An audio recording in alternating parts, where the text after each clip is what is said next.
Welcome, welcome, welcome to class 3 of Being and Becoming at Center for Spiritual Living, Asheville in January of 2018. We always begin in treatment. So take a breath.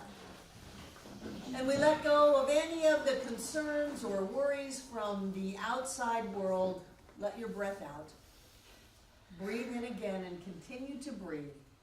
And we move within and focus on that awareness that all is well, that all is spirit, all is mind, all is being.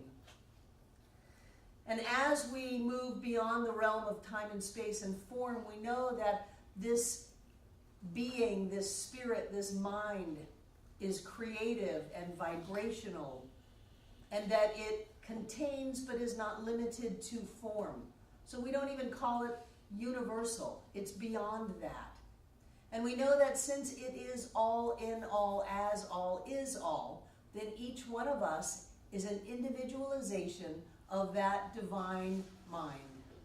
And so we open to the truth of who we are, that we are spirit made manifest in us, as us, right here and right now.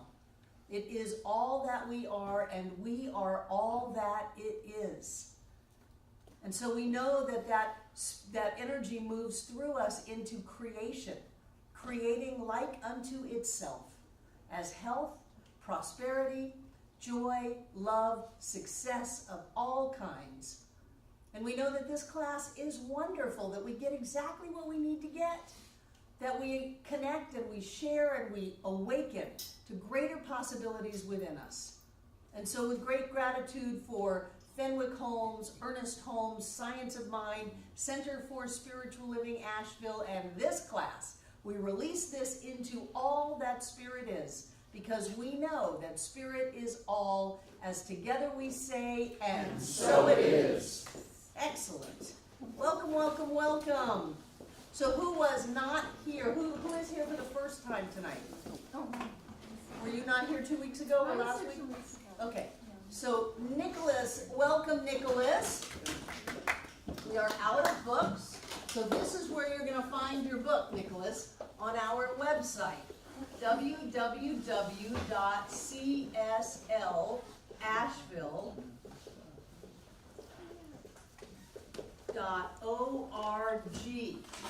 You're going to go to downloads. It's changed a little bit.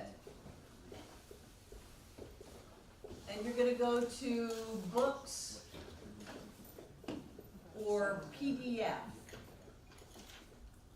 And you're going to find Being and Becoming. Somebody's going to make a fortune with a self-correcting whiteboard. And it'll say download, question mark, and you'll click it. And whether it's on your phone, your tablet, or your computer, it will download right into there, and that's the book that we're using. Or you can go on Amazon.com and find one. They've got some new ones, they've got some used ones, but the quick way is just to download it from our website. Yes. And those of you who like to watch the classes, if you subscribe to our YouTube channel, you'll get an email every time Devon posts a Sunday celebration, a treatment, or a class. Check out the new posting from CSL Asheville. Then you can click on there and then see what's happened and what you're a part of. And is CSL the name of the channel?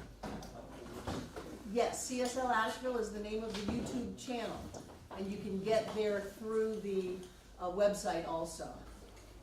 Hi, Steve. I'm working on your name. Hi, Rhonda. Hi. So, last week we talked, the way that I teach is to talk ahead of time before your reading, so that when you get to your reading, you feel really, really smart. The other way is like it was in college for me. You would do all the reading and then sit there while they just went over your reading. And so not only was the reading more difficult, but the class was more boring. So last week we talked about chapters 3 and 4. Oh, thank you, Judith. I to be in the light. Well, something was different. Last week we talked about chapters 3 and 4. We're doing 2 chapters a week. There's going to be 1 week in there somewhere where we throw another chapter in so that we can finish on time. So my questions are, did you have any questions about the reading, or did you have any comments or questions about what we covered last week? Susan said it was fantastic. It was. Steve. Well, I agree with that. I got the most out of all, I've been here how many times? That was the one time I get the most out of. Good. Good. Come on in, Laura. Yes, Susanna. I listened to it online and it was wonderful. Good. What was it about the class that you got? What did you learn? Oh man, I don't have to say what you learned. I have just to want watch to say it. it's great. What? I have to watch it, I missed it. I was not here. What'd you learn last week? What have you learned so far in 2 weeks, Steve? Well, I've been missing a lot of the basics, I guess. And then Nick definitely kind of got back to the basics. I did really appreciate you relating it back to Abraham, because I kind of come back from an Abraham experience, so by putting those two together really helped me quite a bit. Oh good, Abraham is spot on, science of mind. It's all about thoughts and feelings and creating your reality, accepting it, letting it in. And that's the thing I like about Fenwick, is he's about accepting it and letting it in. Susan? It was an affirmation and a confirmation of things we've discussed and read before, that I don't have to create. I just have to think and know, and it's done. The acorn and the tree concept, it's just, it's there. It's already here. That's why we say, and so it is. So it And is. then we open our eyes and go, okay, now I have to create it. No, we just did the inner work, the treatment, and so it is. And now if we think we have to create it, what are we doing? Starting over again. We're starting over. We're negating our treatment. We're saying, I don't believe that. I believe that I've got to work long and hard to be able to barely struggle to get by, even though I just did this wonderful treatment and I was right there and I did, and so it is, but then I went back to my old belief. So this is not easy to let it be easy. Because we're going up against not only our own individual belief systems, but we're going up against race consciousness that says life just doesn't show up on in a bowl of cherries. Money doesn't grow on trees. You know, tell that to a farmer. Money does grow on trees, but you can't just have it because you want it. And we're going up against all of those old ideas and getting into this idea that says, we already have it. It's already been given. The doorway is our belief and acceptance of it. I love what you said about meditating out of fear. You know, that's profound stuff. Yeah, I have to or else. Yeah, I have to. I have to be spiritual or else. I have to relax or else. Jen. Last week I wrote down that worrying equals lack of awareness of who I am. Yes, worrying equals lack of awareness of who I am. And then I also realized that could be worrying, or that could be belief in poverty. Right, here you are, this magnificent spiritual being, prosperous beyond your wildest dreams, and you have this idea that says, oh my God, I'm not going to have enough. Honestly, if we could get the first 2 steps of treatment, we'd never have to go anywhere else. The first step is recognition of the infinite presence of spirit. And the second step is identifying ourselves as an individualization, a manifestation of that infinite spirit, that is what we are. It's not where we have to get to or what we want to be. It is what we are. And what that means is, whatever God is, I am.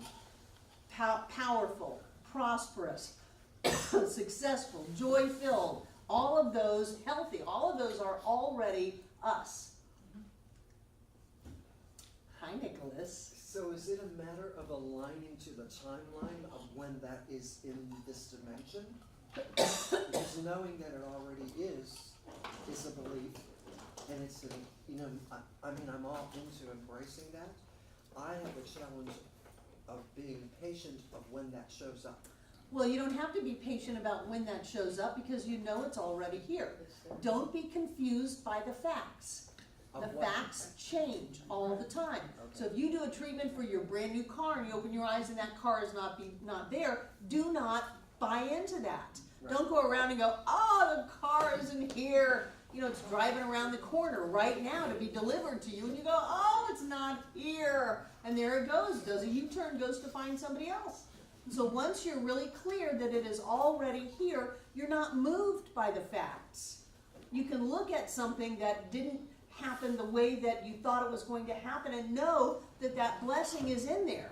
You can know that this is part of the demonstration of what you have accepted because that's all that there is. Judith.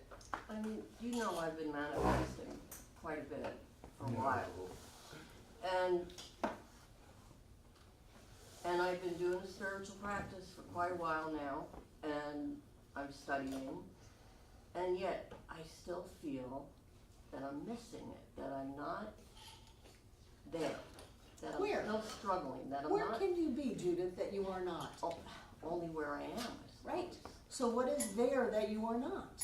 Well, I guess I'm my own critic still. Right, you're playing a game with yourself. Well, how Aren't you living the life of your dreams? Yeah, I mean, I have a massive So how much do you celebrate that? Probably not as much as they should. Really? You created income. You created a place to live. You created an opportunity to go and make magnificent art. You created people to do that with. Oh, but Judith, you're not good enough. You're not there. Where? Where is there? If here is all that there is, where is there that Judith is not? And whose voice is that talking to you in your head? Huh? Yeah. Okay. Drew? True. I've seen you from the first day with tiny little quiet mouth. You are a master manifester. And whatever that voice is, tell it to get your back of the head and shut up. You're awesome. Thanks. The very first talk, I've been reminiscing a lot about my teacher, Bill Tolliver. The very first talk I ever did when I was in ministerial school was in Fort Lauderdale, and it was called Get a New God. And I went and I spoke to an art school of late teens, early 20s people, and they wanted to be able to say we're giving religious training to our students so they would have ministers from different denominations come and talk to them. They didn't invite me back after that. Well, what I shared was that if your God is anything less than saying whatever you want, your wish is my command, all that I can do is for you, all that I have has already been given. If your God is anything less than that, fire them and get a new one. Because whatever God is, God will become to you what you perceive of God to be. So the way you perceive of spirit, that is what spirit is. So if you have a voice in your head that says, Judith, you don't deserve this. You haven't worked hard enough. You're not where you're supposed to be. I mean, who was it? Picasso cut his ear off? Van Gogh. Van Gogh cut his ear off. He wasn't all together, and yet he did amazing art. So when we hold up these, in psychology we call them idealized images, where we will never get there, we'll never attain those. We use them just to feel less than. When we hold ourselves up against that, then that's what we create, and only then we're supercharging it into an anthropomorphic deity that is saying, no, not you, you were close, but you don't get it. So we're experiencing whatever that concept of deity that we have by what we believe it to be. So think about what you think about. What do you believe that spirit is? That's why we worked so long and hard to talk about the duality and the oneness. Is spirit something outside of you? And I know we've been playing with Fenwick, and Fenwick's got a lot of duality in his writings. Yeah. But whatever spirit is, it cannot be separate from you. It must be that which you are. And I love the way he says that spirit has individualized itself as you. And we, on the other hand, individualize ourselves as the situations in our lives, the people in our lives, the circumstances in our lives. We are that as that circumstance or that person. The same way that on the absolute level, spirit is as all of life, universe is time and space, all of that individualized as whatever it is it's creating. And because whatever God is, we are, we have that same creative ability within us. And so we manifest our lives. And if we're looking at anything in our lives, or if we're hearing any conversation in our heads that is less than, you are perfect, whole, and complete, you are the beloved in whom I am well pleased, all of the kingdom is yours. Here, what do you want? What do you want? I want to give it to you. I want to give it to you. If you've got anything less than that, fire it and get something new. Recreate your idea of how the universe works, how the universe responds to you. Because all that the universe can be is itself as you. And so how can beauty deny itself as beauty? How can prosperity deny itself as prosperity? How can love deny itself as love? It can't. It just can't. Love is love is love. Prosperity is prosperity is prosperity. Beauty is beauty is beauty. And it doesn't matter how much we close our eyes and kick and scream, we haven't stopped being who we are. Susan. How did you know I was going to I ask saw something? you raise your hand. Okay.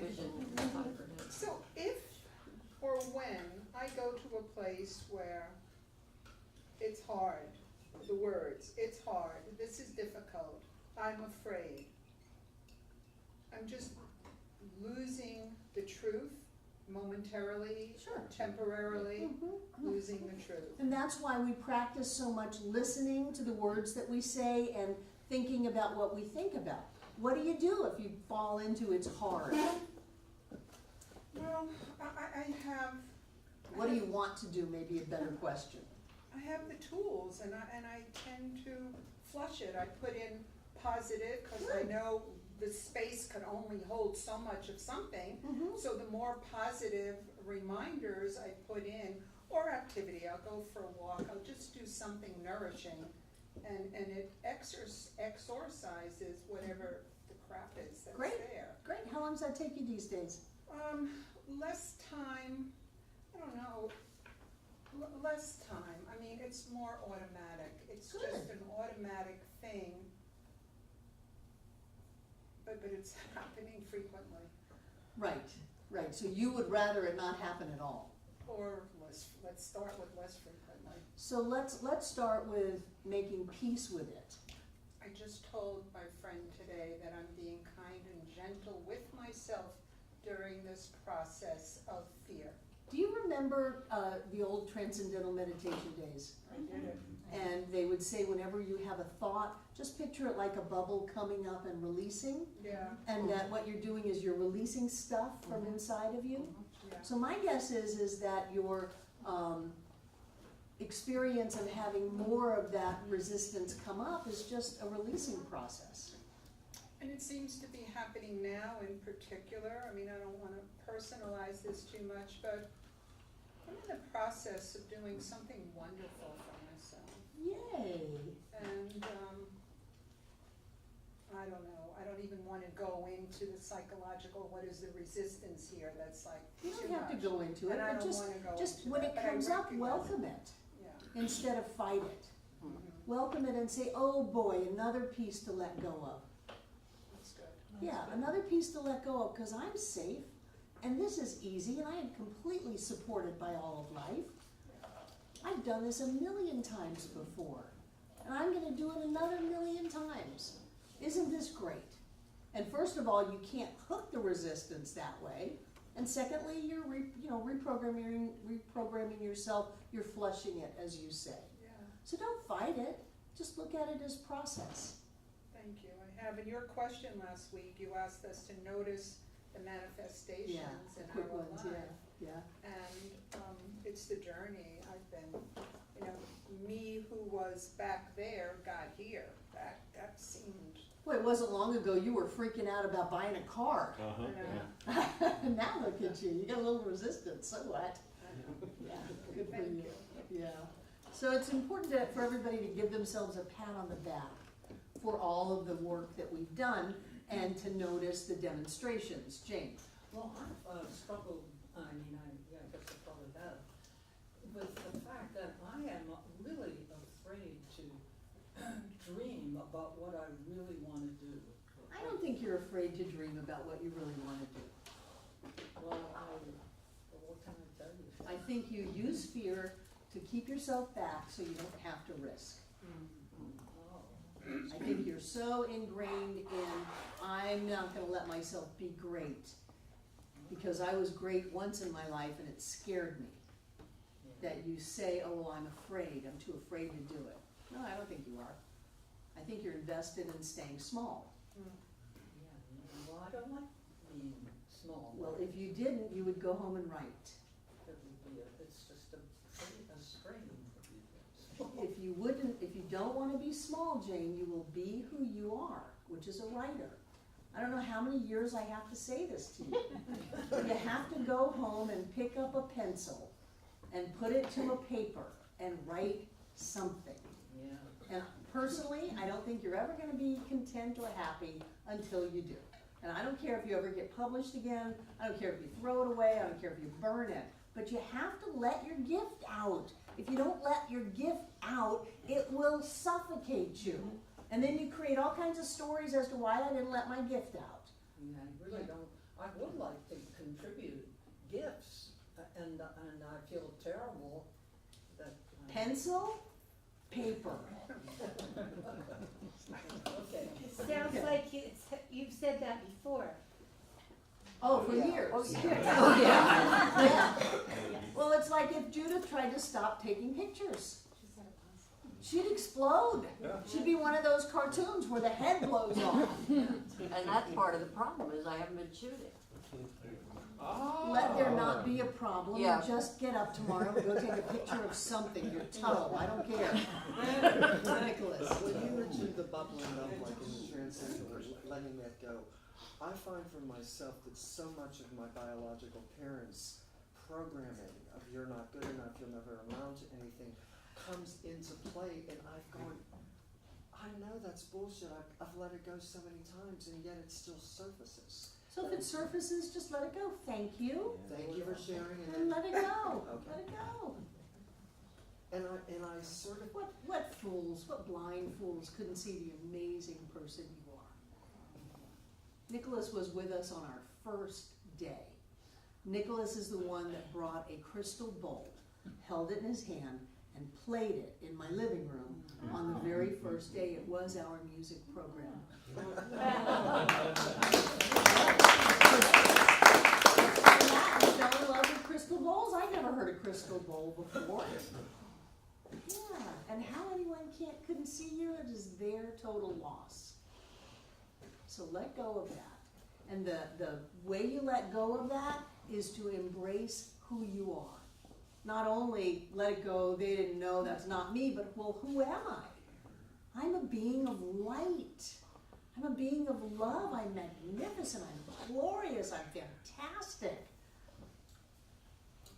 Yeah. Susan. And I think sometimes we need to also challenge those beliefs, because they're really just beliefs that were told to us at one point that we believed because we weren't experienced enough to challenge them then.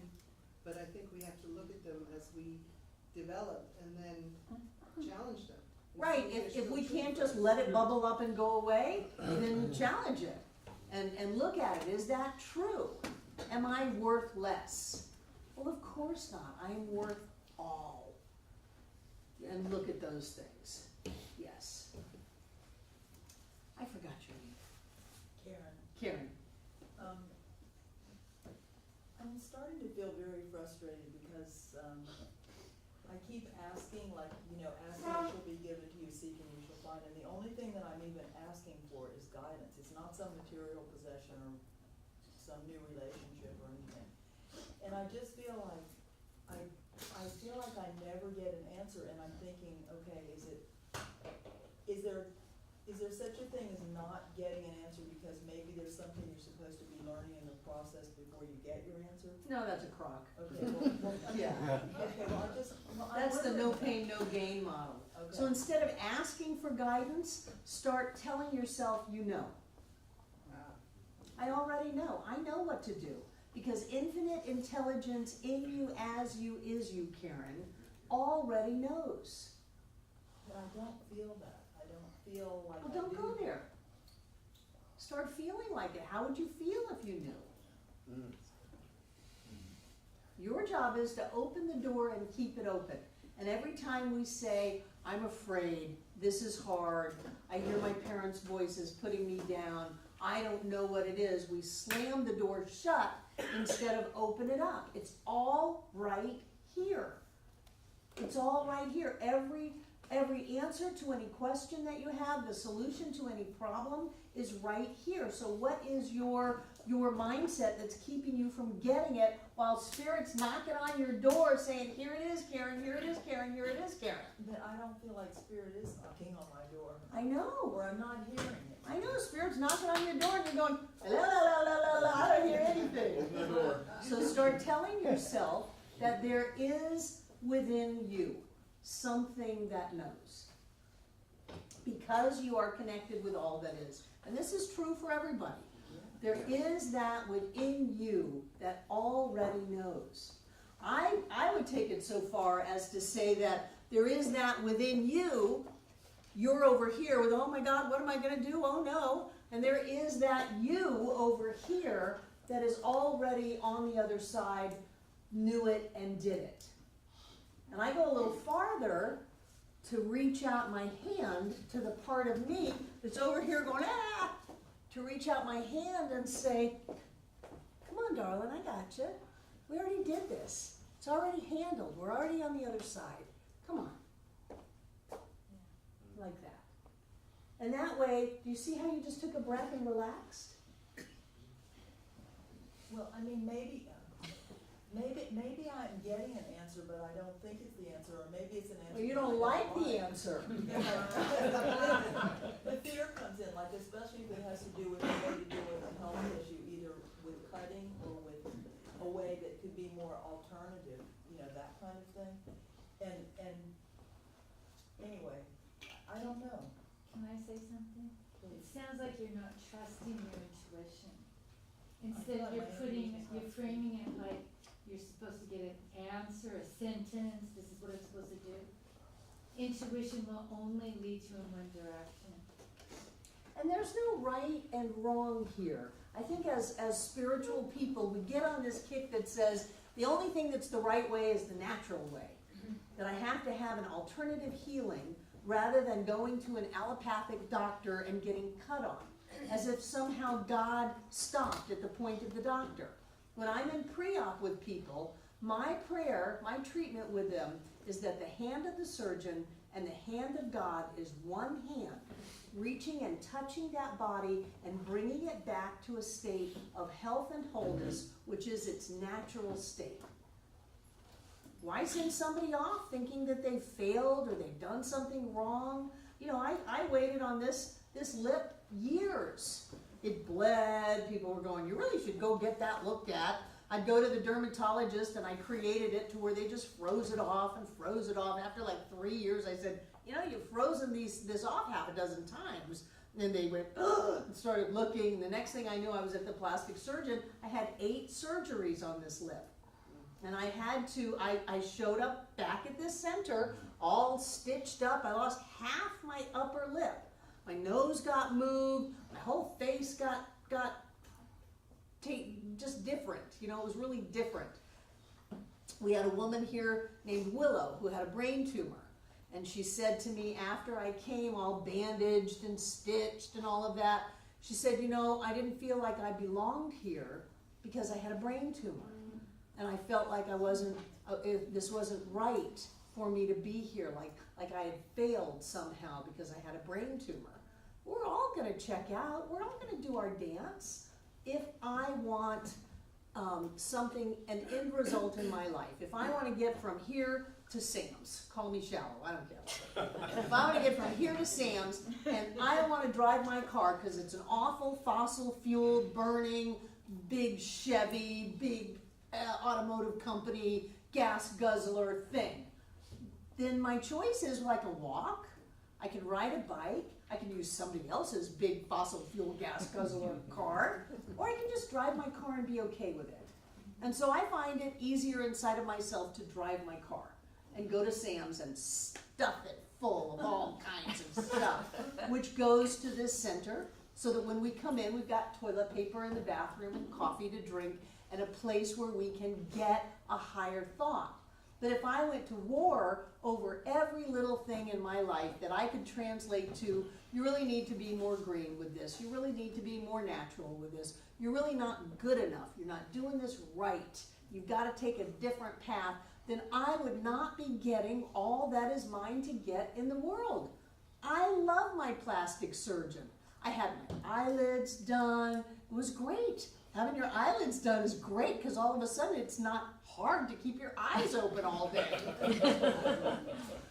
So be mindful that it says when I want a sign and I get a sign, I don't go, is anybody else there? I want a different sign. Can you give me a different sign? Because of my fear or my sense that I'm wrong going down this path. You know, it's fine. Everything is God. Everything is spirit. Everything is okay. And when we hold it up that I'm doing an allopathic thing and that's wrong, or I'm doing a natural thing and that's wrong, we've cut ourselves from ourselves. And that is not a good thing. If you want a wonderful doctor, go see Donna.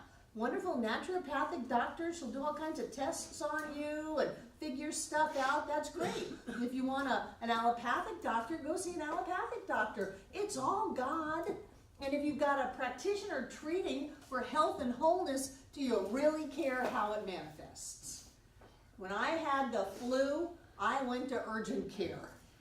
You know, I wanted drugs. I wanted it to stop. I wanted to get through it as quickly as I could. So don't set yourself against yourself. And sometimes for me, some of my biggest growth in life has been getting off my soapbox about how certain segments of the world are wrong, wrong, wrong. You know, I used to spout off about Christianity all the time. Christianity is not wrong. It's not wrong. It's doing wonderful good work for billions of people. And allopathic medicine's not wrong. If there is blood and sirens, I want an allopathic doctor. I do. I want someone who knows their stuff at that level. So don't make yourself wrong for what you're doing in life. And if you're eating McDonald's, bless it. Just bless it. God is in the McDonald's. And in the burger, yes. Rhonda. Yeah, so a couple of weeks ago I was kept thinking, should I go to this wellness doctor? Should I go, and I was kind of back and forth about it, and I said, I would really like a sign. And I was meditating and I was open to the sign, and then one day I was listening to the hour-long video and it was late at night and I fell asleep. And then I heard all the testimonies were in the beginning, but then I heard this voice that woke me up. It was somebody I knew and I had just met, and I really had a connection with this woman, and I really felt like, and she was talking about how amazing this doctor was. And I knew intuitively, I trusted that was my sign. I was like, okay, and I was just laughing. So you didn't get a sign, you created a reflection of the knowing that you already had. Because there is that within you that already knows. That's the thing to get. When you're saying, I need a sign because I don't know what the heck to do, no, you're just opening up in a way that you can let it in that says it's from the outside. It's always from you. It's always coming back to you from you. And you already know. Whatever it is, you already know. Drew. Pennies from heaven, I still get them all the time. Wherever I go, pennies, pennies, pennies. Great. And you create those pennies from heaven. Yeah. Jen. What you were talking about, the knowing, know ahead of time, no matter what the condition on the outside is. It reminded me of when I was relearning. I I'd taken on this quest to relearn to ride a two-wheel bike. And I remember a couple times, the scary part was lifting both feet up to the pedals and getting them up there in time before the bike tips over. And I remember starting that process, and I was kind of getting stuck and in a little bit of fear and doubt. And I remember your voice saying, "You're already doing it. Mm-hmm. You're already balancing. You're already doing it. So it's there." And so I just did it. Right. So if you're already doing it, what difference does it make if you do it today or tomorrow? Right. Because you already did it. Yeah. Yeah. Yeah, I remember that. You used to not be able to get up on the stage. Oh, you're good. And you said, "I want to sing." And I said, "Get yourself up on the stage." Yeah. Yeah. Yeah. Anna. Yeah, I have a question. We empower our fears to stop the good. Yes, we do. Instead of being in the state of mind of empower our fears and with our thoughts, go to the other side and be in the state of mind of knowing Exactly. only good for us. When we- Everything is good. When we worry, when we talk about it, when we obsess on things, we are empowering our fears. And so I think what you're saying, Anna, is you might as well use that energy to empower your good. Yeah. Turn away from the condition, focus on that which you want. Flush it. I love that. Flush it. Yeah. Anything else? Good. This was a weird chapter, chapter 5. Actually, they're both weird. Chapter 6 is going to have talking horses. We're not even going to go there. Oh, I'd love to go. Talking horses in chapter 6. But chapter 5, he says, if things are ideas, what is real? And he is addressing the burgeoning new thought movement in this country that was saying everything is an illusion. And he is saying things are not illusions. They don't have life of their own. They're manifestations of spirit. They're creations of ours, but they are not illusions. They are real. If you say that it's an illusion and you walk off the end of a cliff, that illusion is going to kill you. And you may say, well, it was just an illusion, but you still experience the effects of that level of reality. So he takes the whole chapter pretty much to say that it's not illusion. For that matter, if everything is a manifestation of spirit, of being, becoming into form as thing, then that has within it as thing the essence of spirit, and spirit is the biggest reality that there can be. So of course it's real. It may change at any second, but it's real. And I think what he was trying to say is, don't talk yourselves into a crazy world saying, well, I don't need money, I don't need a place to live, I don't need to go to work, I don't need to function in the world because it's all an illusion. He's saying, no, it's real. You have the ability to change it. You have the ability to live your life the way you want it, but the experiences in your life have a level of reality to them that needs to be addressed. We're not going to just climb up on top of Mount Pisgah and stay there for the rest of our lives. Functioning in the world is perfectly appropriate. I am in the world, but not of the world, Jesus said. There's a reality to you that transcends and supersedes all of the experiences in your life. However, you are still experiencing it. Render unto Caesar what is Caesar. You can't tell the IRS you're not going to pay them because it's an illusion. You can't look at your cell phone bill and say, oh, it's an illusion, I'm not going to deal with it, because there is a level of reality to it. And there was conversation that had people saying that this isn't real, this is illusion. Now, I believe that everything in my experience is a reflection of me. And when my gas gauge gets down to empty, I go get gas. And I've had people say, well, why do you go get gas if you can create a full tank of gas?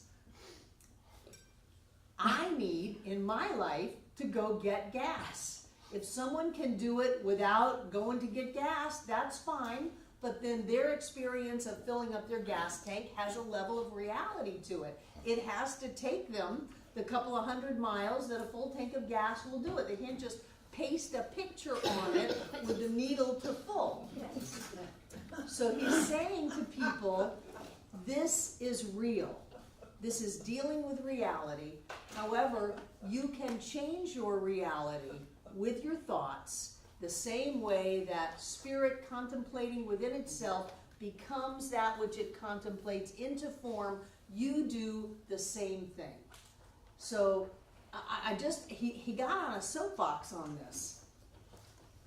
He says that creation is being becoming manifest. It is the form taken by God's thought. I thought that was beautiful.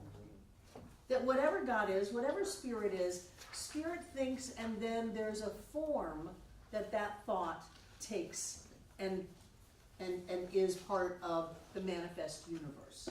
You know, we are God's thought taken form as us. But then because of that oneness of spirit that it is inside of us, then we do the same thing with our lives. We think a thought. Oh my gosh, that's going to be a bounce check notice from the bank. Instead of, oh my gosh, that's going to be a deposit error that says I got way more money than I thought I had. Depending on our thought, that letter changes to become the form of our thought. And that's why I tell you, never do anything if you're freaked out or not ready. If you get a letter, don't open it until you're clear. Especially if it's from an ex or something like that. Don't just go, oh, you dirty, rotten, racking fraction, let me see what you have to say. Because then you have just become the thought that you thought. So wait until you're clear before you open up the mail. You know, whatever it is that takes you to get clear, do some meditation, do some smudging of them, do some loving of them. When we had a checkbook, I would hold it in my hands. And I would bless that checkbook, and I would love that checkbook, and I would give that checkbook pep talks about how it can pay anything, and it's rich and full and overflowing. And then and only then would I open it up. And some people would say, well, you knew what was in there. You just wrote the deposit down a little while ago and did the addition. But it's amazing when I look at something in a certain way and open it up, it becomes different. It's really amazing. It doesn't mean that this world isn't real, but it becomes different. And so as we contemplate what we think about our lives change to become that which we have contemplated.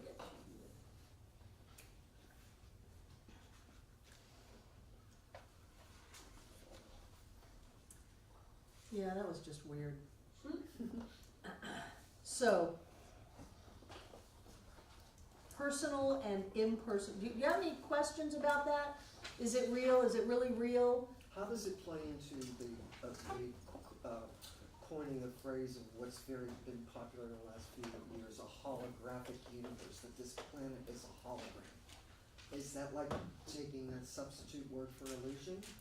No, not at all. Holographic universe means that everything is a part of all that is and has within it the whole. Potential. The whole, well, not even potential, the whole truly is manifest in the part in its entirety in a holographic universe.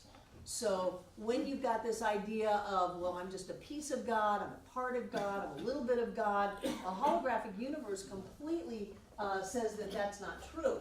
A hologram, Obi-Wan, oh, you're my only hope, Obi-Wan, says Princess Leia, in a hologram. So if you're doing a hologram, the negatives of them don't look like Princess Leia saying, Obi-Wan, you're our only hope. It is a bunch of squiggly lines. Makes no sense. Squiggly, squiggly, squiggly, squiggly, squiggly. And if you take the right kind of laser light and shine it through a hologram, you get something that you can walk around. You can see Princess Leia's front, Princess Leia's back, you can see her from side to side, top to bottom, it's a whole thing there. The thing about a hologram is if you cut it in half, you get the exact same picture. That's the thing about the hologram. If you cut it in half, you get the exact same picture. If you cut it in half, you get the exact same picture. If you cut it in half, you cut it in half. If you get down to a little tiny piece of it, let me put a squiggly line in there, you get the exact same picture. So when you think about a hologram, the entire picture is included in every piece of it. All that spirit is included in every piece. So that all that spirit is included in me, in you. It's included in the table, it's included in the cup, it's included in the book, it's included in the very air itself. All that spirit is included in every point. Isn't that the same thing as a fractal? Or the I don't know what a fractal is. I know they're very pretty Well, pictures and they, It's the same thing as a Menabelt said, a fractal. You can divide it up into anything you want to, but it's the same thing is composed in each little segment. great, I don't know about fractals. I do know that Thomas Troward said in order for a unity to be, it must be present in its entirety at every point simultaneously. So gone is the idea that, well, I'm a part of God, and you're a part of God, you're a part of God, you're a part of God, and you know, I'm just a part. Don't ask too much of it. No. All that spirit is present in its entirety as you now. And all that you are is present in your entirety, and what you are is all that spirit is in every creation that you have in your life. So you cannot say, I can't anything. It's too hard for me. You can't do that. It doesn't make any sense. Time and space doesn't hang together if you do that. Jane. Well, I've always wanted to be clearer about holograms. I've never quite understood them. And what I'm hearing is, if you have a picture of a tree, if you cut it in half, let's say No, not the picture, the negative. Or whatever. No, it makes a difference. You're not cutting in half a picture, you're cutting the negative. So what's in a negative? Let's say you got a tree. You have a negative of a tree, yes. You might have an image of a tree, but then if you cut it in half, there's a stump. No, that's what you're not getting. No. The holographic negative does not have a picture of a tree on it. It's got little squiggly lines all over it. And if you cut that in half, you get the same whole tree when you project light through it. And if you cut that in half, you get the same picture of a whole tree when you project light through it. So you're not taking a picture and cutting it in half. That's dealing at the level of effect. What you're doing is you're going to what is causing the image of the hologram and saying, I'm going to affect that cause by cutting it in half, and it's the same cause. It's the same cause. It's the same cause. No matter how many times you cut it. No matter how many times you cut it, till it's as tiny as you can get to put that light through it, you still have the same thing. So when we say that it's a holographic universe, or before that, the holographic mind, then any little part of it contains everything that is the whole. And we learned that when they finally stopped saying that people who had strokes couldn't regain the use of their brain, of their speech, of their arms, and all of a sudden, other parts of their brain started kicking in and doing those jobs of the part that was damaged. The holographic brain. Any part of your brain can kick in and take over for anything that might have been damaged. There is a health and a healing within you. We talked about that the first night of class. What is this life that we are? What is it? We can't cut the seed open, we can't find it, but if you are damaged physically, that life that you are physically will fix you. And as you wear and tear on your body, it's regenerated, renewed, rebuilt. They're saying that every cell in our body rebuilds itself very regularly. So if we're rebuilding our pancreas, why do we rebuild it still without producing insulin? If we're rebuilding our kidneys, why do we rebuild them to where they have trouble doing their job? If we have some kind of a cancer on us, when we're rebuilding those cells, why do we rebuild them in the diseased state? What is it that rebuilds that has to go against that life force within us that is perfect, whole, and complete, that is health and wholeness? The only thing that it can be is our insistence in keeping our life the way that it is. And it takes me to Marianne Williamson. We're not afraid of being small, we're afraid of being great. We have a payoff to not being the amazing being that we are meant to be. And it comes out in all kinds of ways. It comes out in, I'm wrong, it's too hard, I don't have what it takes, I'm not good enough. And so that translates in all kinds of different ways. Well, if I was good enough, I would be able to just heal this right now. If I was good enough, I would be able to go and buy the winning lottery ticket, and I would have been the one that won the $500 million. If I was good enough, no, I am good enough. You are good enough. How can you not be good enough? You are the individualization of spirit itself. All of life itself has shown up as you. And yet we look in the mirror and we go, oh no. No. It takes courage to stand up and be great. And it's not always easy to let it be easy, because we're so stuck in the rut that says, I gotta work long and hard, I've gotta barely scrimp by, oh thank God I made it through another day. To be able to say who I am is the magnificence of the divine, right here and right now. Wow, somebody might laugh at you. So what, you'd rather be poor than be laughed at? I tell you, I'd rather be laughed at. Jane. So therefore, as So far as therefore. holograms go, let's say I was really good at writing a long time ago. Does that mean that writing still exists Yes. as part of me? Yes, Jane. Somehow. Let's have a breakthrough. Absolutely. It means that the writer that you were as a young woman is the same person you are today. Just waiting for you to open up the door to your magnificence. So it didn't go away It with did the- not go away. Remember when we talked about the seeds in the pyramid? Oh, yeah. Life did not abandon those seeds because they were in the dark for thousands of years. That which we are cannot. It's not that it doesn't, it just cannot stop being who it is as us. As us. Even if we were to drop over dead physically, it wouldn't stop being who it is as us. This is who we are. And that's the key to being able to have it be easy. I am committed to easy. 2018, I am committed to easy. So what I am doing is practicing, not doing anything, and letting it be okay. I'm practicing that. Practicing getting in the hot tub every day. It's my to-do list.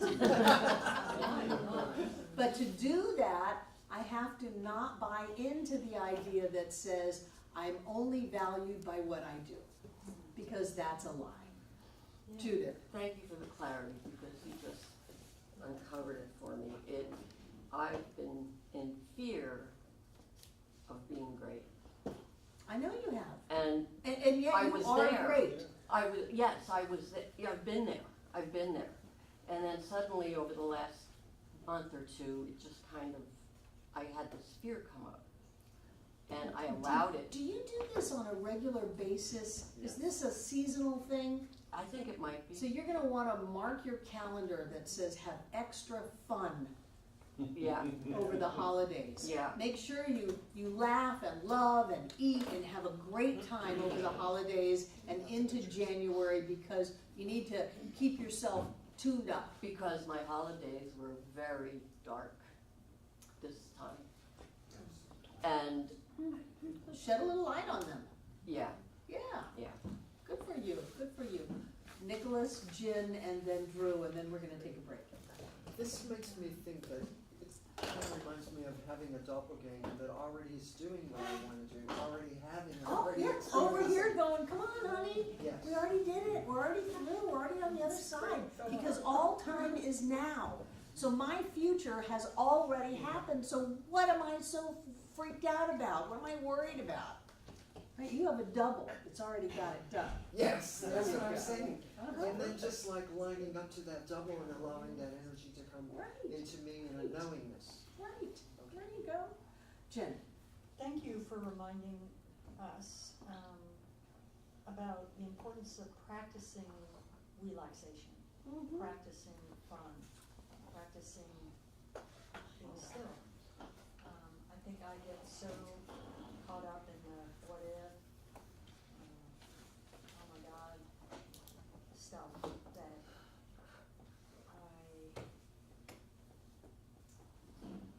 I discount the importance of just being in the know of all is well, all is wonderful, and just enjoy being.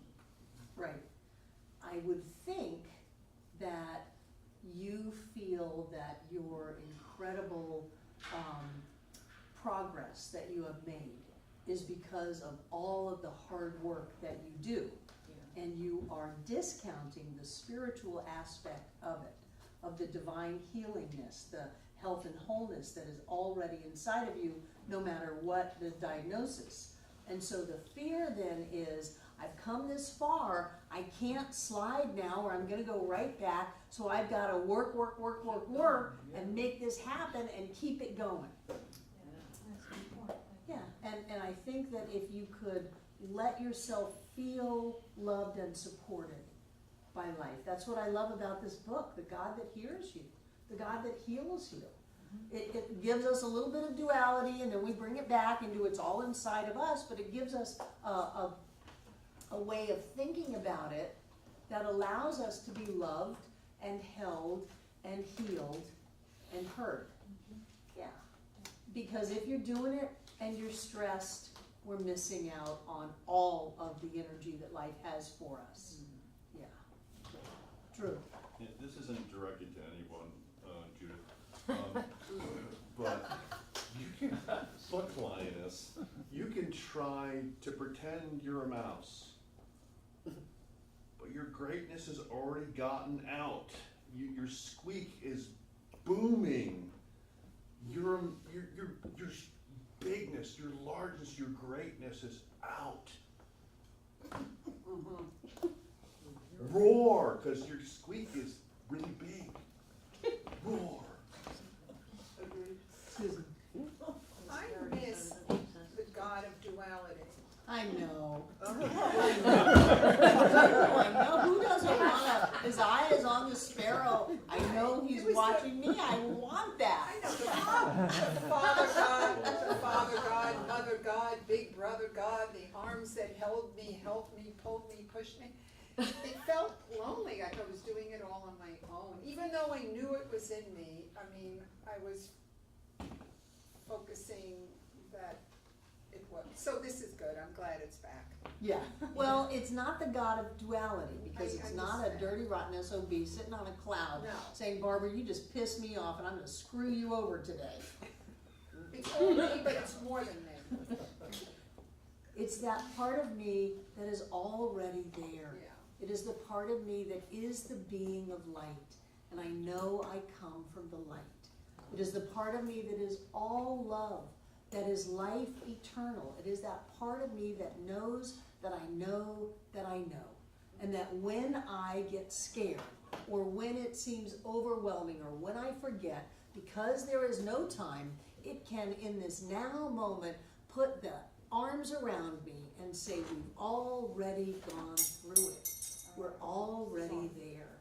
It's all great. And I love that because it has an emotional element to it that we have, that I didn't really find in my training in science of mind. Doesn't mean that it isn't there, but I didn't find it, and I stayed in my head and in my power and in my ability. Oh, go to Barbara, she's got the mojo. Yeah, man, I got the mojo. I'm the one who can say, there it is and there it is. But to do that, I had to make it happen. And so I would make it happen for years and decades, and then I just started getting kind of tired. And rather than make it happen, I want to see that it's already happened. Oh my gosh, that's what I taught. But I didn't really teach it and feel it and live it all the time. I would make it happen so that I could have the power surge of, I'm the one with the mojo. Does that make sense? So ease, not that we're lazy, boy, the talk just comes up right away. Ease in our ability to allow ourselves to be loved and supported by life.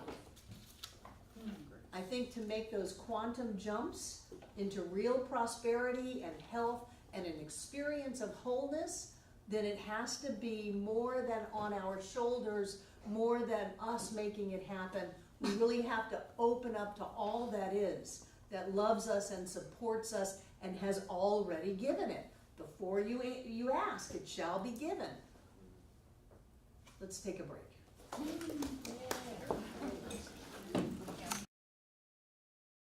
Roland.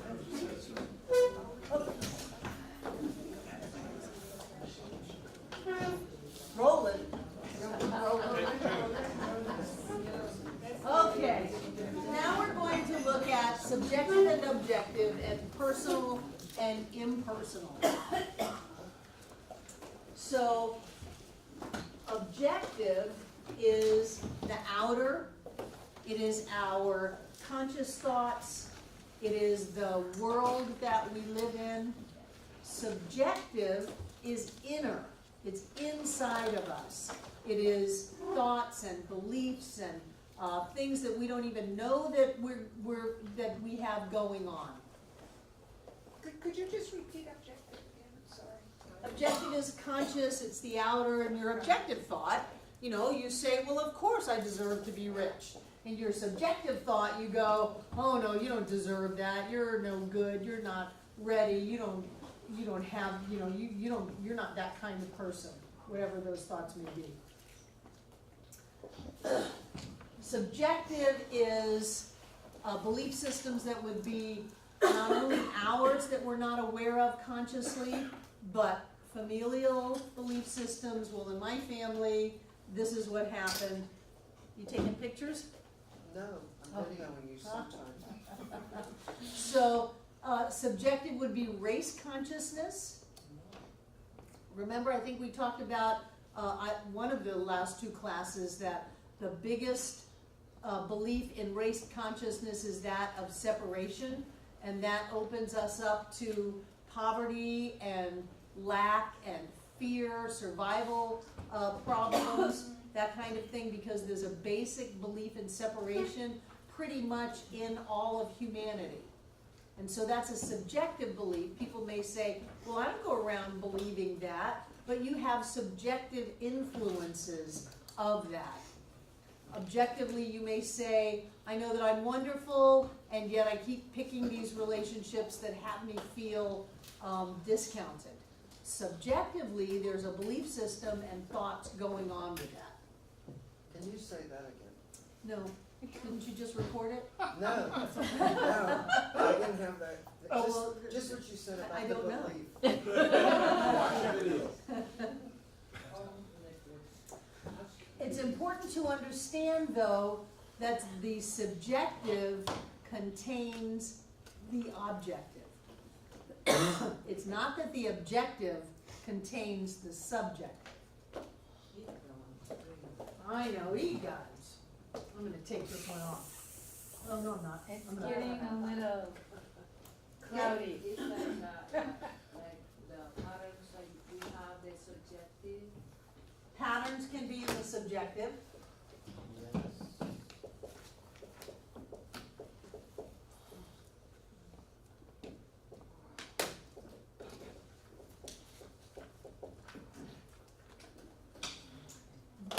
In the way that Fenwick presents it, this is also our connection with spirit.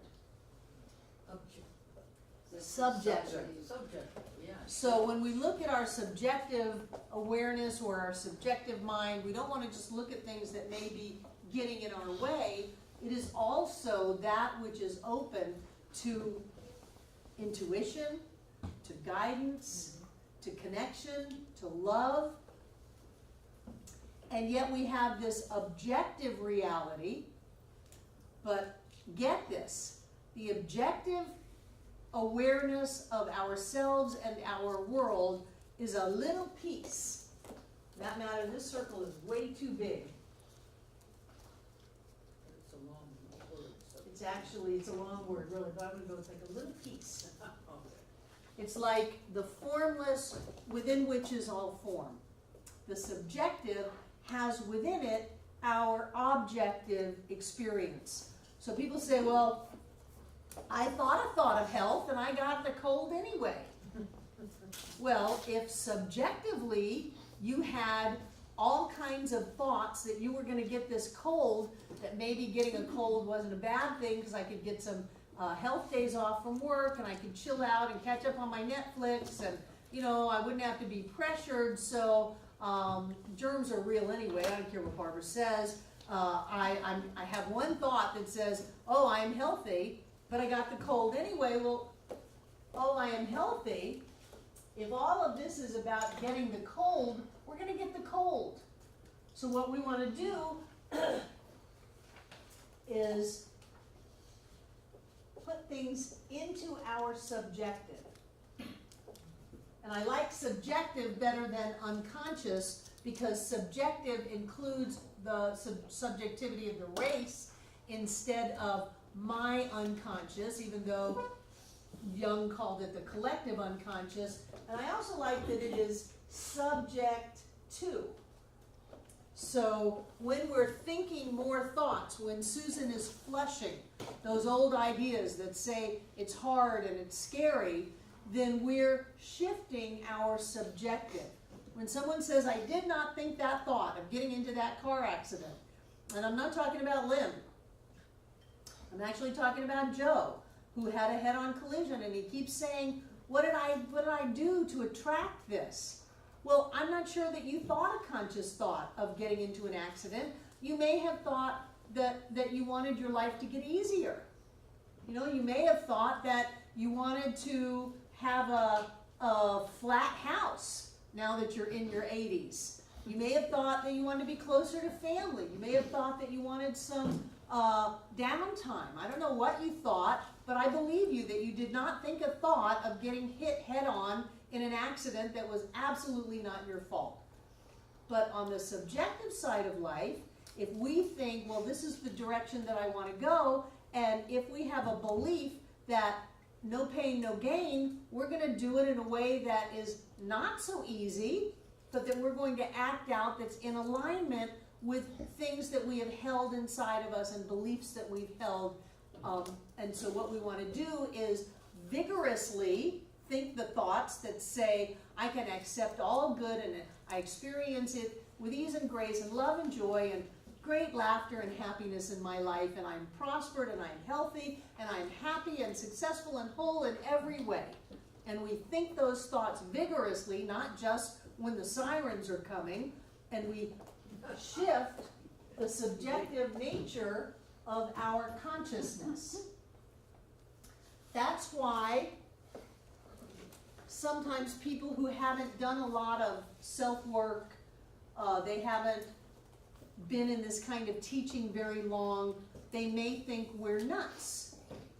You know, they just may think that we're nuts because we're saying, well, this reality, you know, it may be real today, but it doesn't have to be real another second, and I know that I'm creating my reality and that I am supported and loved by all of life. I am the hologram of the divine in me, as me, is me now. And I know that no matter what thoughts of limitation or smallness doesn't change the nature of who I am, that life comes forth. And so the more that we are thinking that all the time, the more that we are coming to the center for Sundays, watching on the website, coming to classes, reading books, thinking about the music that you let go in your head, because it goes right into your right brain, and most people don't notice that they're losing their car, losing their truck, losing their dog, losing their job. You know, I lost it, I lost it, I lost it. All of that's going right in when we listen to things that uplift us, and we consciously focus on shifting the subjective mentality of our consciousness, then things change so that objectively, we might even get to the point where we go, oh my gosh, all is lost.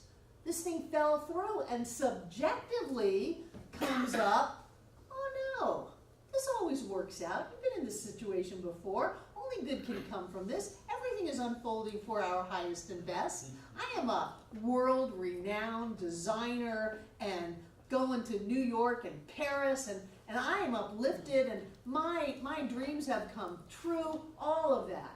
So we really want to get the difference between the objective and the subjective. And we can tune into a race belief of subjectivity that is uplifting and empowering instead of fear-based. So when we hang around with people, somebody told me last week, said, I don't have any friends anymore that don't come to the center because I just don't like it anymore. I'm tired of listening to it. I'm tired of hearing it. I don't want to hear it anymore. And the only people I can hang around with are people from the center. And I go, great. Thank God you have people from the center to hang out with. But we tap into a race consciousness and energy that lifts us up. That's why when people come into the center, often for the first time, they go, oh, I never knew anything like this existed. I'm going to sell all that I own for the pearl of great price. I'm going to move to Asheville and be a part of the Center for Spiritual Living.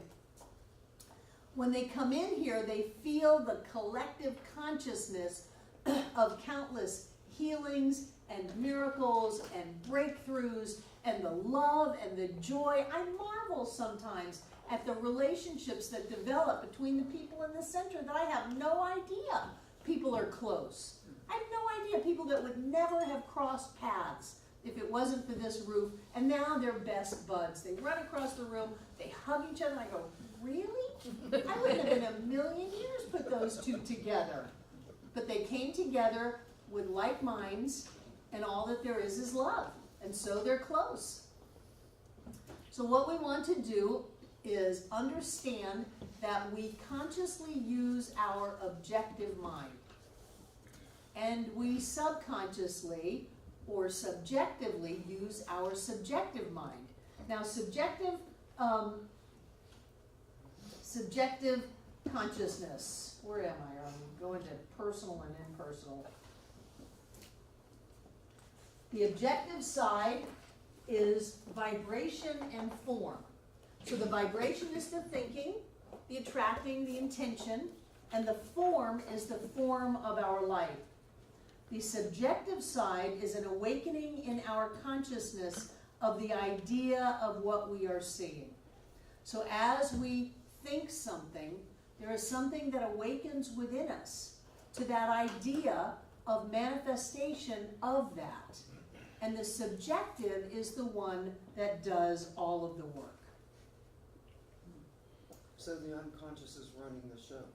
Oh, yes. What was that again? Oh, yes, the unconscious is running the show. You may have the steering wheel in your hand, but the engine is the subconscious or subjective.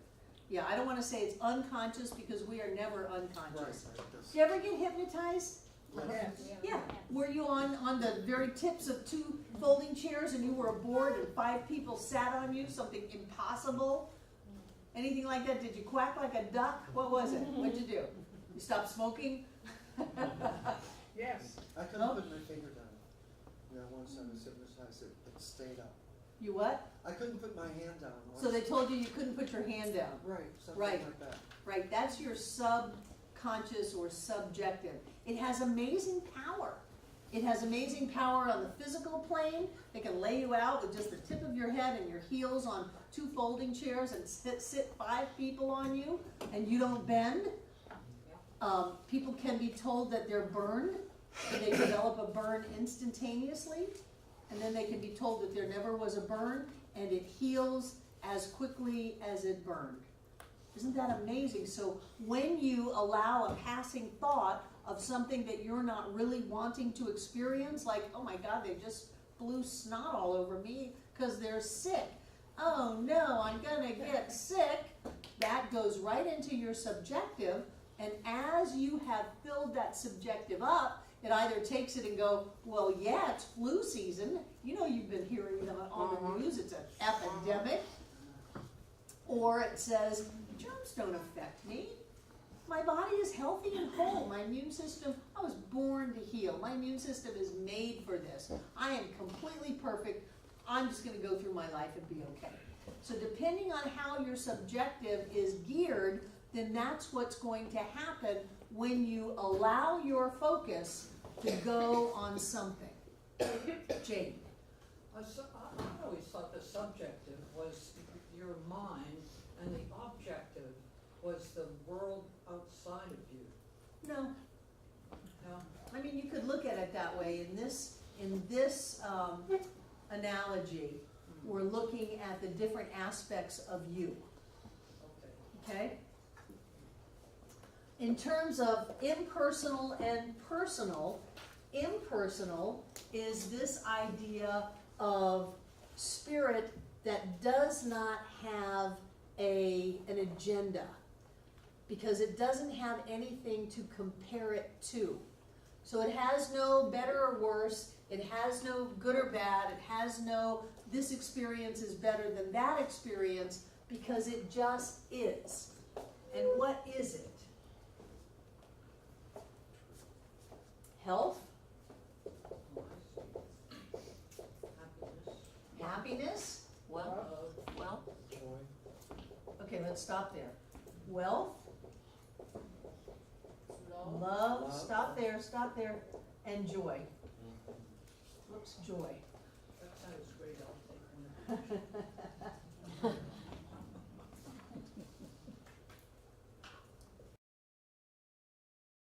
It also, on an individual level, it handles the operations of our body.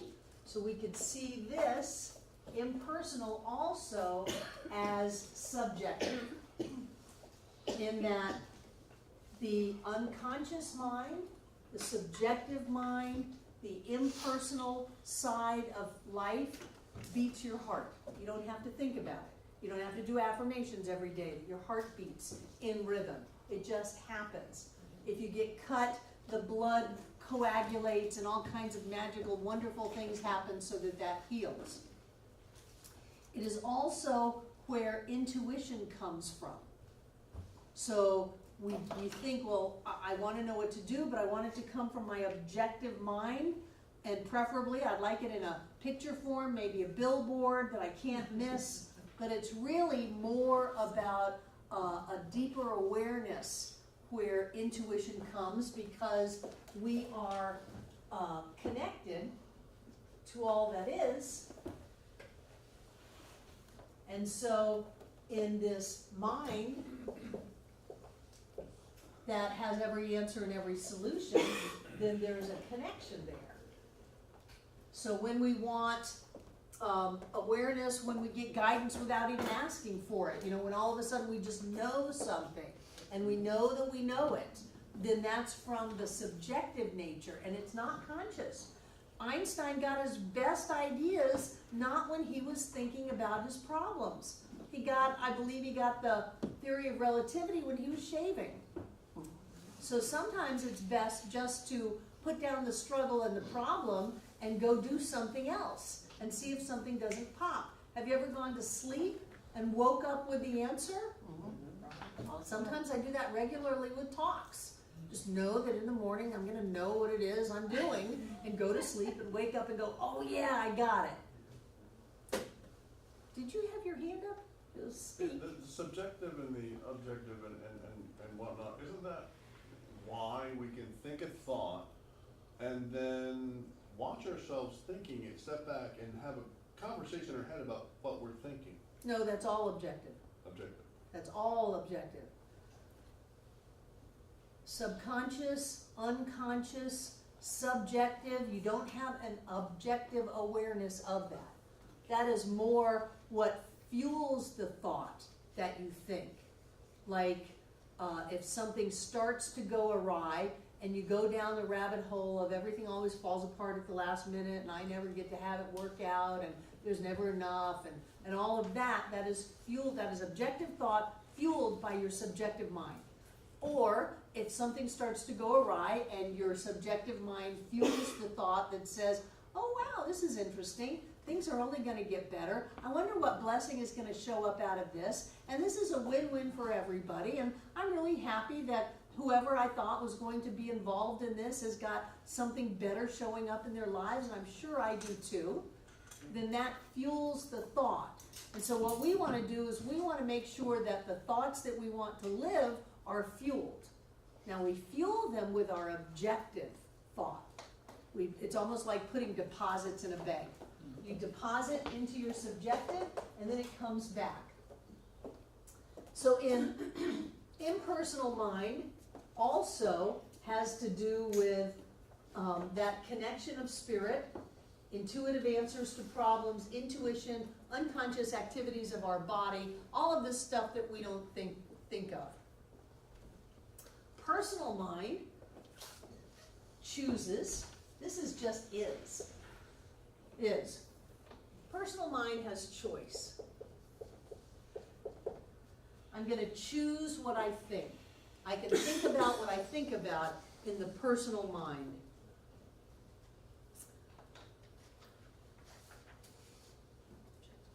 Subjective. What else is in personal mind? Your will. Will. What else? Decisions, which would be choice, yes. Yeah. Action. Action. Creativity? Planning. Intention. Okay, that's enough. Creativity. This is fueled from this. Absolutely. Whether or not you act on your creativity, Jane, is totally your personal mind. Your choice to live the life that you choose to live. But it is fueled by a presence and a power within you. Yeah.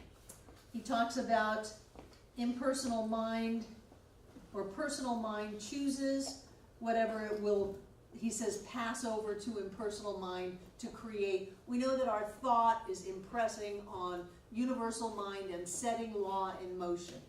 So the law of creativity would be where? If impersonal mind creates, where is the law? In the action. Within. Inside. So the choice of what we want to create is in the personal aspect. The impersonal is the law. Because it cannot say, what was that old Saturday Night Live skit, bad idea jeans. You put them on and you have all kinds of bad ideas.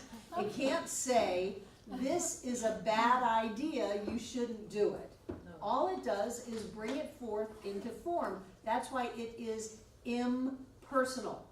Impersonal. And some people say, oh, you have such a cold concept of spirit or God in that teaching because it doesn't care, it just does, it just acts blindly without any ability to shift. Well, no, the ability to shift is in us.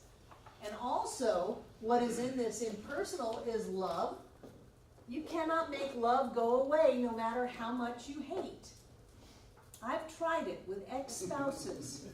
The truth is that love is still there. Judith. I have a question. It used to be for me when I was depressed and miserable and all that, is when I did some of my best creation. Well, that's not true anymore. Now it's definitely from health, happiness, wealth, love, and joy. But that negativity, is that part of impersonal? No, negativity is your choice. Okay. That's personal. So that's personal. So I chose. No matter how negative you are on a conscious, objective level, you cannot change the joy that is the nature of all life. Okay. That's got why it. I love the idea that you cannot screw this up. You can kill yourself, but you can't screw it up. Because no matter how much you focus on lack and limitation, you will not change the prosperity and abundance that is the nature of all of life. No matter how much you focus on limitation, you will not stop life from evolving and expanding. If the infinite could stop evolving and expanding, there would be an end to it. You would have infinite and no infinite, so there would be two-ness. Time and space would not hold together, and nothing would be there. So you can't screw this up. What you can do is learn to direct it and understand that there is that life within you that will heal anything that appears to be broken. There is an answer that will be there for any question. There is a solution to any problem, and that doesn't have choice. It can't say, oh, here you, I'm going to dangle this solution to you, and then you go to get it, and it pulls it back like peanuts and the football. It can't do that. All that it can do is be that which is its nature to be, which has all of the information that ever existed, past, present, and future, because there's only the now. Isn't it amazing that at the point of view, you have the ability to tune into things that happen, thousands of years in the future or thousands of years in the past, because it's all here now. Jane. Doesn't consciousness enter into this? I mean, that's. It's all consciousness. Well, then there's unconsciousness, and. Well, that's why I don't like to use the word unconsciousness. I like to use the word subjective, because nothing is ever unconscious. That's why we brought up the hypnotism. They say you're unconscious. You're not unconscious. Well, you're not aware. You may not be aware. I'll grant you that, but you're not unconscious. Well, that's what drives me crazy is this. So many things drive you crazy. Pick up Doing a great job. Put it Lot to of a piece of reminders paper, around that one. and you will find freedom. Nicholas. You made me think when we were talking about it doesn't dangle the carrot and then pull it away. But I think that when I give my power away to someone else, that's exactly what happens. Well, you have a belief that you have put in your subjective mind into universal subjectivity that says, I don't get what I want or need, and someone else can take it away. So then you create that because impersonalness says, Nicholas, I love you so much, sure, we'll do this again. We'll do it throughout eternity if you want to. And here is somebody in your life that dangles and pulls. But you did that, and not only did you do that, you became that person in your life. And that's why I always come back to myself. If we are pointing our finger at somebody, if we are criticizing, condemning, in any way judging somebody else, it's us. And so I look back at myself and say, where is the a-hole in me? Where is that? If I'm so quick to see it in someone else, the only way I can see it in someone else is if I see it in me. So I pull it back, and then when I'm really feeling enlightened, I go, thank you so much for giving me the opportunity to heal a little bit more. I thought I had handled it, but obviously I have a little bit more work to do, so thank you for helping me see that. And I always bring it back, and I always bring it back. We do not sacrifice principle on special occasions, so you can't say, oh, but this is such and such, and this is so and so, and I deserve to have my righteous indignation. They are wrong, wrong, wrong. No, it is you, you, you. and we will not have peace on this planet until we have peace in our own hearts. And you cannot have peace in your own heart while you are criticizing and condemning, no matter how seeming worthwhile the righteous indignation. You cannot have it both ways. It is all our creation, or none of it is our creation. And if none of it is our creation, then we're not here. It just doesn't make sense. So we are the individualization, the manifestation. We become that in our world. When it's going really well, give yourself a pat on the back. When you have a stray thought and you find it, if you say, boy, I'd really like some coffee right now, and somebody walks in with a cup of coffee and says, I thought maybe you want a cup of coffee, or they walk in and say, hey, you want a cup of coffee? I'm going to make some. Give yourself a pat on the back. When things appear to go awry, get a hold of your objective thought and start flushing that other stuff out of your awareness, and change the nature of your subjective mind so that it will fuel the creation of the life that you want to live. Jane. Well, but you need to be able to see that things are going awry. You need to be conscious. Well, usually it's in your face. Usually it's not a problem. I know when things go awry for me, it's not, I wonder if things are going awry.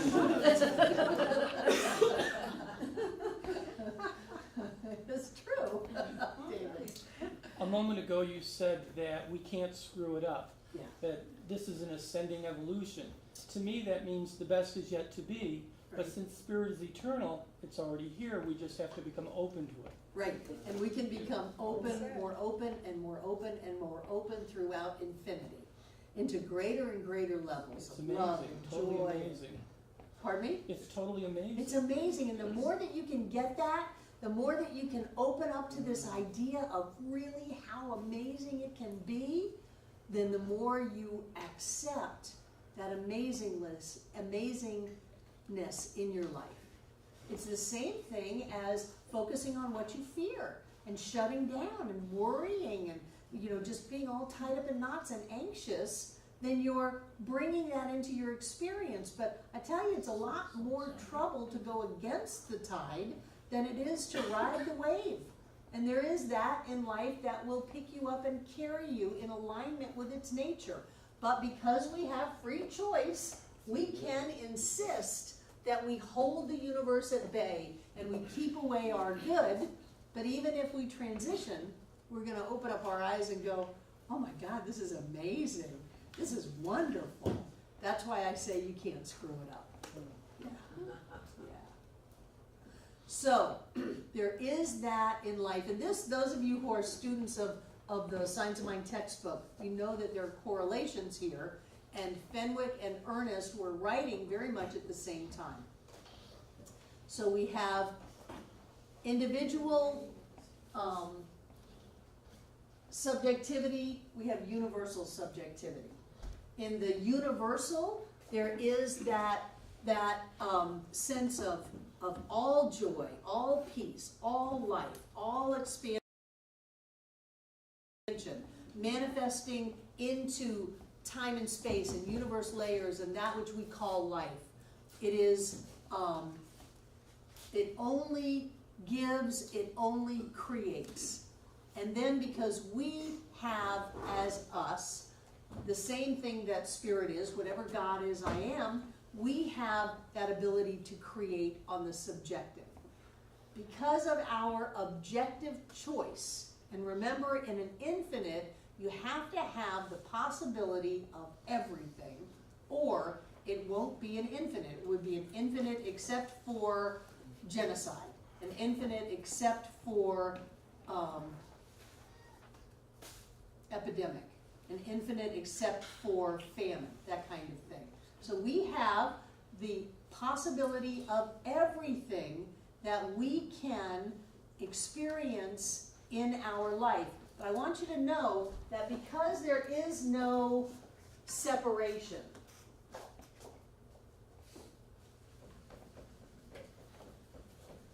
that overlaid on this individual subjective and objective is a bigger subjective. And so that would be called universal subjectivity. So there is that, you're not stuck with just you. Oh my God, what are my beliefs? What are my thoughts? My little bubble of objectivity and subjectivity, and now because of what I thought when I was 3 years old, I'm gonna have to live that out. No, because everything is one and everything is here. You have the universal subjectivity of the divine right where you are. And because there are no separations, remember when I had a little line over here and said mine? No. It's all one. So when you feel like, I just don't know how clean I am, I don't know how clear I am, understand that all that spirit is manifest at the point of you now. So all of the love, all of the health, all of the joy, all of the prosperity, all of the success that possibly could be is manifest at the point of you. It's not just what your belief system is. It's not just what you thought and how you directed your subconscious mind to manifest this life. You have so many resources that are more than anything you think yourself to be. Because the infinite is at the point of you right now. That's why you can sit up in bed and go, oh my God, I'm thinking about so-and-so. And the phone rings and they call you. That's why we have that connection. Well, if I was just dependent upon my subjectivity, then I would be contained. And you cannot contain an infinite. And because there's only one, the infinite is at the point of you now. So, all possibility. Hold on. All possibility. So the. Hold on. Sorry. All love. All love. I don't care what your issues were. I don't care how your parents treat you. I used to know someone that was beaten with chains. I knew somebody else that spent all of 3rd grade in the broom closet because her teacher didn't like her. You know, I don't care what your issues are. You have so much more going on for you than just what you think you are, because you are one with all that is. All prosperity. Have you seen the new photo that's out from the NASA website that's called Heaven's Gate? It's amazing. It's amazing. And have you seen the little thing that takes us here and then goes way out and then comes back in? It's so big. All prosperity. And that's just in one universe layer. We don't even know what's happening in other universes. All prosperity. And you're worried about what? A little million? A little billion? That's all? There's so much at the point of view. Now, we don't get it objectively, but we are one with that on the subjective side of life. Ernest says we are one with everything on the subjective side of life. So that means all love, all miracles, all healing, all wholeness, all opportunity, all amazingness, all magnificence, all prosperity, everything is at the point of view. You don't have to go get it. It's at the point of view. So we're kind of in layers. We've got our objective awareness, and we think that that's what's going on. No. Then we have our individual subjectivity, which we would talk about as our unconscious or our subconscious, but that is connected to all that is, so we have our universal subjectivity. And that's where the mojo is. But you can't get to that mojo while you're trying. Kind of an oxymoron. While you are trying. Because the very nature of trying means that you feel like you don't have it. So when you can relax and open and accept the good that is already yours, then it's there. Somebody tried to put me on a panel at the convention on marketing. They called me up and said, we lost one of our panel members. will you be on the panel? I said, absolutely not. You don't want me on your panel. I believe in marketing. I said, all marketing is based in a basic sense of lack. Oh, we gotta get more people in our center. Oh my gosh, we don't have enough people. We don't have enough money. Oh, we gotta do something. We gotta get billboards and pass out lassos to people. Have them just hogtie people and bring them in. Why? Well, because of course we want the money and the prestige. I said, all I would tell them on a marketing panel is to do your spiritual work. Shut up and stop worrying. They said, you know, we're not a good fit.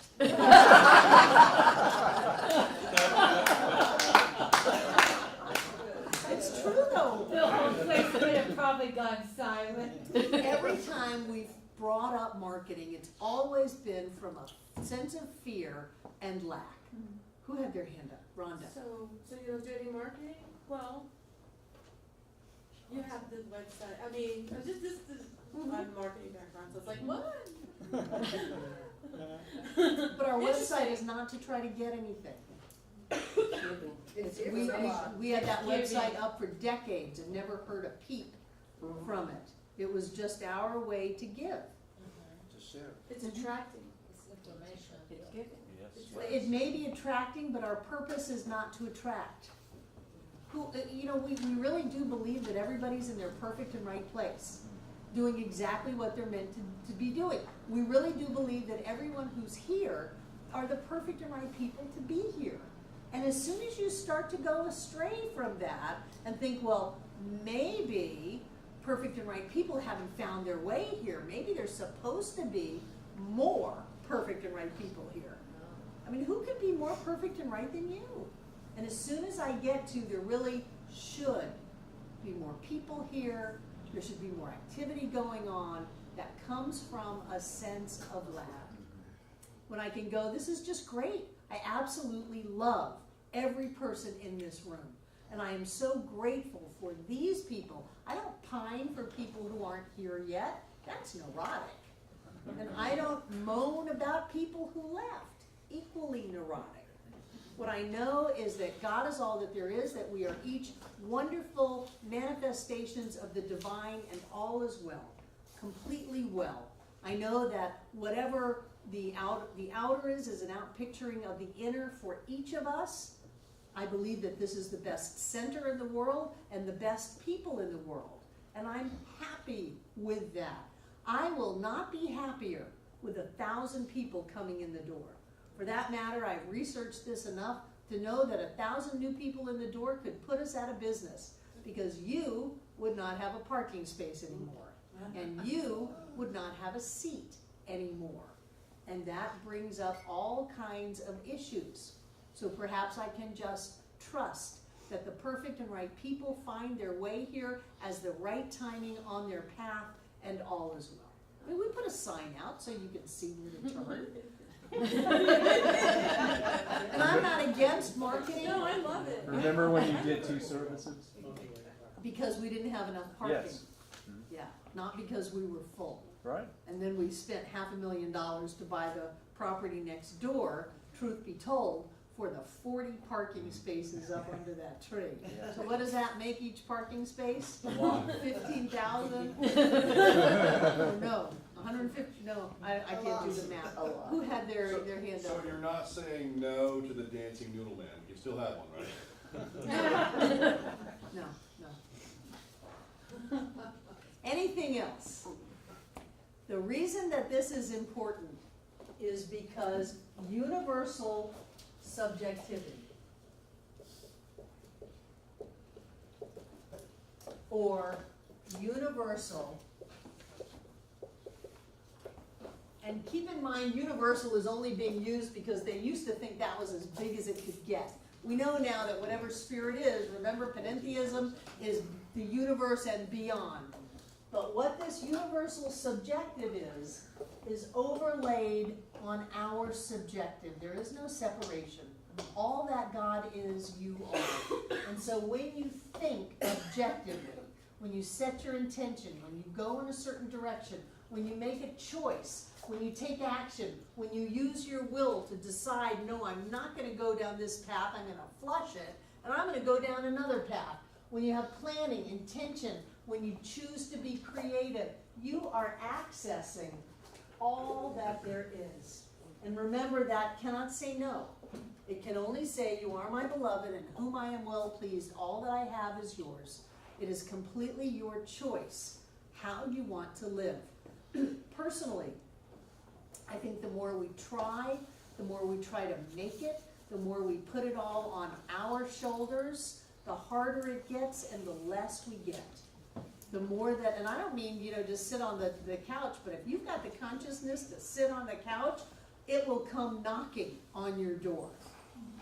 The more that we can open up to the good that is already here, that is already ours, because it is what we are, the more we will have.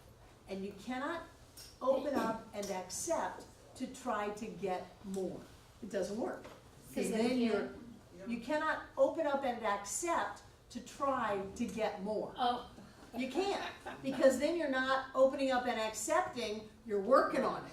You're using your willpower, you're trying. You really do have to get to where you look around in the morning and you just say, my life is blessed. I am so happy. I am so grateful. I have such a fantastic life. And then it seeks you out and shows up, because the outer is always a reflection of the inner. It is fascinating. All that spirit is present at the point of you right now, in all of its magnificence, in all of its glory, and I am fascinated by what a big job we do to try to keep it at bay. But I tell you, sooner or later, it will catch up, and you will experience wealth beyond your wildest dreams, love that you could not imagine, success and happiness and joy, because it is who you are. And try as you might, this is just a little tiny bit of who you are. You can use it to steer the car, but what you've got going for you will take you all around the world. Does that make sense? Yes. I love you. Take out what you're going to give.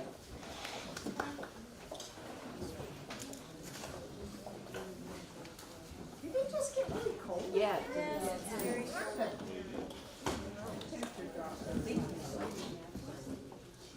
Those of you watching online, you too can be part of this flow by going to the CSL Asheville website donate button. It'll take you to the PayPal account, and you can be a part of the giving and the receiving of all of life. Whatever you give, we are very grateful, and we are grateful that you are watching. So what I know is that we are prosperity itself. We are the abundance of all of life, infinite in its scope. We are the beauty and the form of God's thought as us. And so I know that we have within us all that spirit is. We have the prosperity, the beauty, the love, the trust, the joy, the happiness, and the success that spirit is. There is no limit to who we are. And I know right here and right now that we are financially blessed, that we are blessed with not only money, but time and energy and opportunity, that the blessings continue to go on and on and on. And so we give our gift out of that rich and full blessing of spirit in us, as us, is us now. I know that as we give, that which we are goes with our gift, and that we are all blessed by the process. I know that each one of us comes together this night to make this center for spiritual living Asheville all that it was ever meant to be. It is a place of peace, a beacon of light, a tower of strength, and a fountain of wisdom that touches the lives of all who call it home. And so it is. So it is.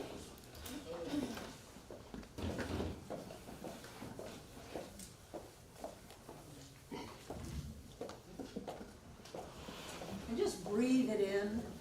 Even in this little world, there's more food than is needed to feed everybody on the planet. There's more wood than is needed to build everyone a house. There is truly more love and more peace than we could ever imagine. So breathe in this idea of more than, of abundance and prosperity.